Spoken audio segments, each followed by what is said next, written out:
You're listening to The Business Focused Photographer. If you're ready to transform your photography business into a thriving career, you're in the right place. Each week, we'll discuss fun and innovative ways to boost your creativity and income. Sound good? Let's go. Hey, welcome back to the podcast. Today, I am going to talk about what I would be doing. What are the moves I would make if I was building my business from scratch now in 2026? Of course, knowing what I know now.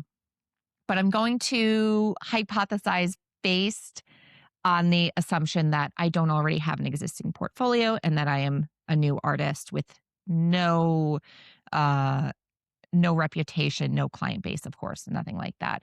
But I'm going to start by sharing what it did look like when I built my business. And I do believe that I started to try to build a business. I think I started in 2012.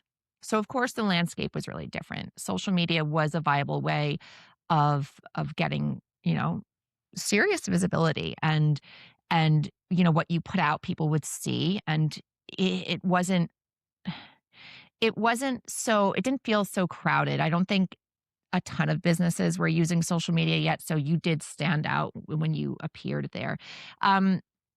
So what did it look like in 2012 when I started to build my business? It looked a lot like, hey, to, coworker, can I take your picture? Can I do your family picture? I'm trying to build this portfolio.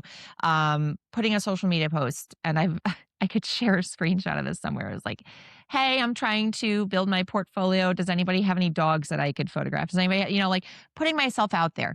And when there's no ego already attached, it's so much easier to do these things than it is now, to imagine doing something like that with an established business and trying to be a respectable artist, something.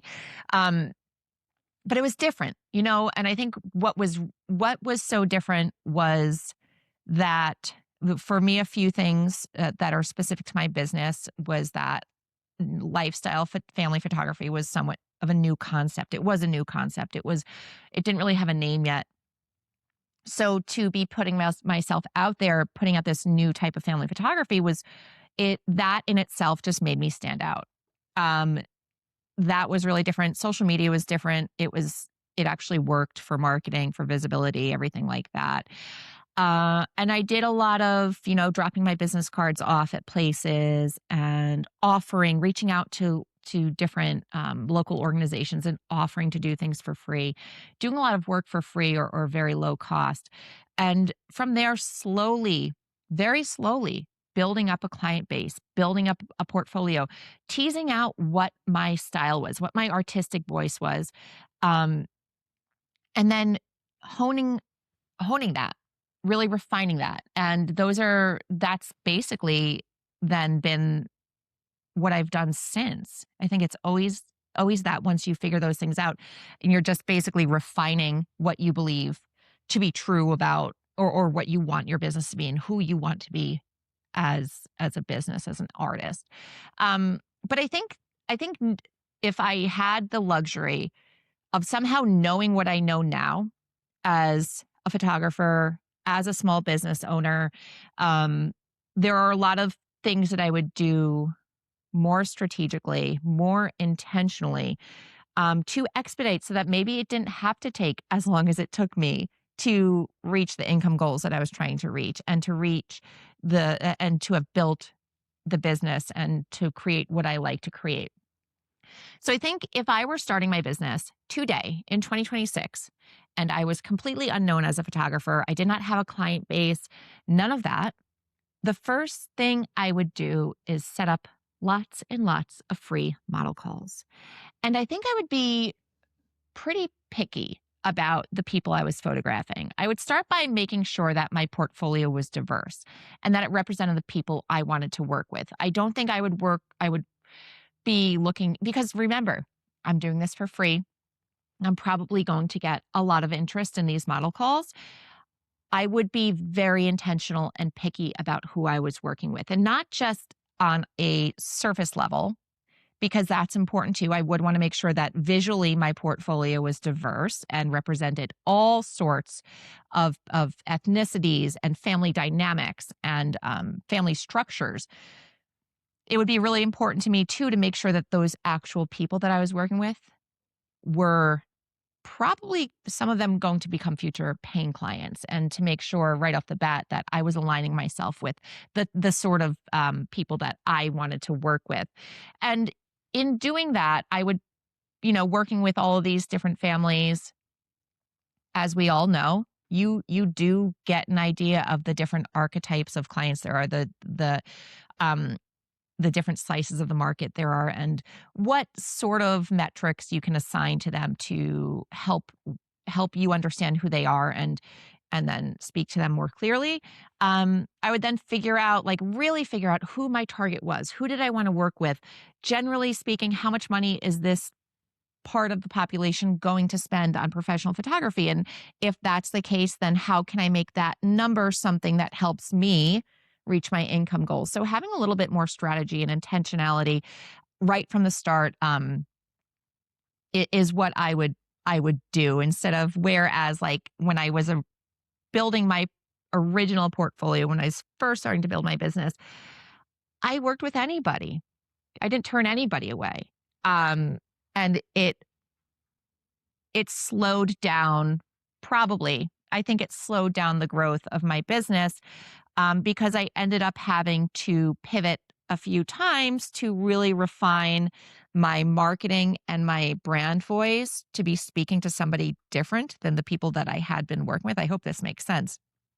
So I think like one of the things I would do right from the start, of course, build the portfolio through free model calls, but model calls would be with families who were aligned with what I understood about myself from there. And then through building this portfolio, I would start to figure out my artistic voice. And I think this can be something that isn't going to happen quickly no matter what. And I think it's something that's actually always evolving. But figuring out who you are as an artist when you create work that you love, what do you love about it? Figuring out what that common thread is, and finding a way to stand out right off the bat. I think that when I started my business, the fact that I was doing lifestyle family photography already made me stand out. Now that has become the norm, I would say, as far as family photography goes. So right now in 2026, I would find a more nuanced way to kind of make the work my own. And I would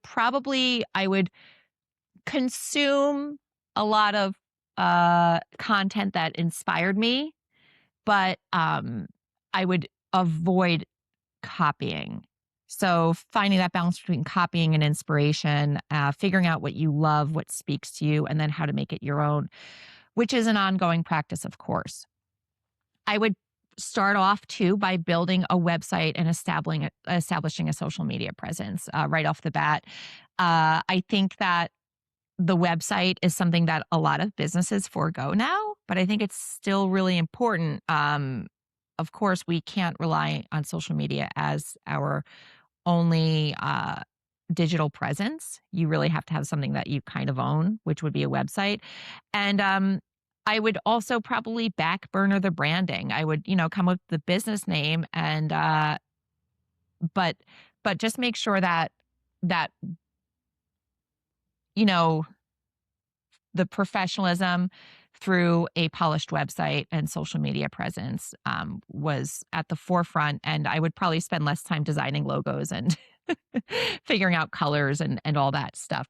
I would also, right off the bat, again, because I wouldn't have I wouldn't have a reputation yet. I wouldn't have a strong portfolio or a ton of experience. I would start by prioritizing a good client experience and seek out a software stack that helped me provide that. So maybe, again, a real gallery delivery software I would start using right off the bat. Whereas, I don't know what existed in 2012 as far as proofing sites goes. I don't know if Pixieset or Shootproof or any Pass was around then. They probably were, but I didn't know about it for a while. And I was delivering photos via a CD, which most most computers don't even have an optical disc drive anymore. But I think like the modern equivalent of delivering on a CD would be delivering via Google Drive or Dropbox or something like that. So I would, right off the bat, even just use one of the free plans for one of the proofing sites that's out there to provide a more professional client experience, and also making sure that the person was present. I think it's got to be pretty tempting right now for people starting a business to rely very heavily on AI. So I would think I would take that as another opportunity to stand out in the marketing, my local marketing landscape, as somebody who is like 100% human in their business and always showing up organically as a human, in the copy, in my website, and everything. Sometimes my mind is blown when I see photographers who have an AI generated headshot. Like, that is not what I would. So I would go into the direction of kind of like the Gorillas released a music video recently that was kind of almost like a stop motion. I feel like it was meant to be the antithesis of AI, and I would kind of really push hard in that direction right from the start as who I know I am as human. Of course, if for whatever reason AI would appeal to your base, then that might not be the case for you. But for me, I think I would really lean into everything human as possible to help myself stand out. So like a really good client experience and a really human presence on the internet. I would also start tracking like data immediately so I can course correct without wasting time. So understanding the data points that I want to be looking at, tracking where my clients are coming from, things like that, so I can see right off the bat what's working and what's not, and then make adjustments as necessary. I would just have one core offer. I think that this is really hard for anybody at any stage of business, but it's something that I always recommend to my own coaching clients who are early, is to like focus on one core offer.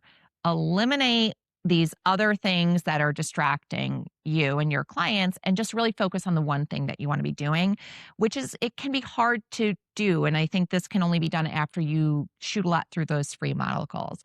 So I'd focus on one core offer and then have like tiered offers leading up to it. So a foot in the door style offer that could lead to a back pocket offer that could lead to your core offer, and anchor the core offer appropriately where price is concerned.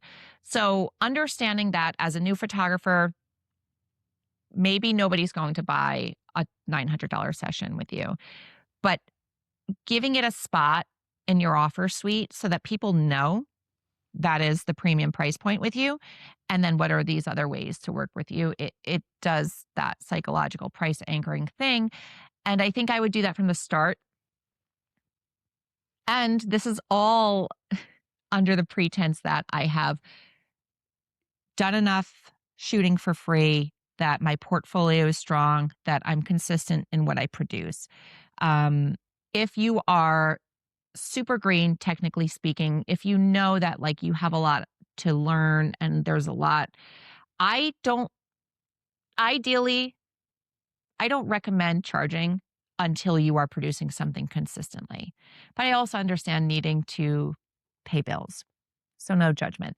But for me, if I was able to like have an austerity budget in my personal life while I built this business, as I did when I built this business, then I would say that shoot for free or shoot for full price. And don't start off too low ball, or I wouldn't. And it's easier said than done, honestly. This is a really gray area, honestly. I can speak idealistically on what I would do in a perfect world, but I also know that a lower price point is often appropriate when you don't have the reputation to back you up. So I still think that my website would present my offer suite if I were to start my business today. I still think I would create an offer suite that presented my core offer at the higher price point, and then maybe to get more people in the door, have a voucher, have something where that was still marketed. This is a $900 session that I'm going to do for $450 because of this voucher, because of whatever this reason that I can come up with. But I would still absolutely anchor my core offer appropriately so that I didn't have the growing pains that I have experienced as I need to do big price increases. I would schedule a shit ton of foot in the door offers. So business collabs where I'm doing pop-ups, tented events where I'm just there as a photographer with my work and my business cards in front of me, interacting with the public, putting my business card all over the place like I did originally. And I would use all of these opportunities to build an email list right from the start. So I would reach out to other local businesses for guest blogging to strengthen my SEO, and I would prioritize SEO just in general. Understanding now what I do understand about where my strongest client connections begin, it's almost always with a Google search where they found me. So I would really prioritize SEO right from the start. And if I had the capital, I would probably invest in SEO in one way or another, invest in a really solid website and really solid SEO. Once I have that good portfolio, of course. That's why the free model calls was the first thing that I would do.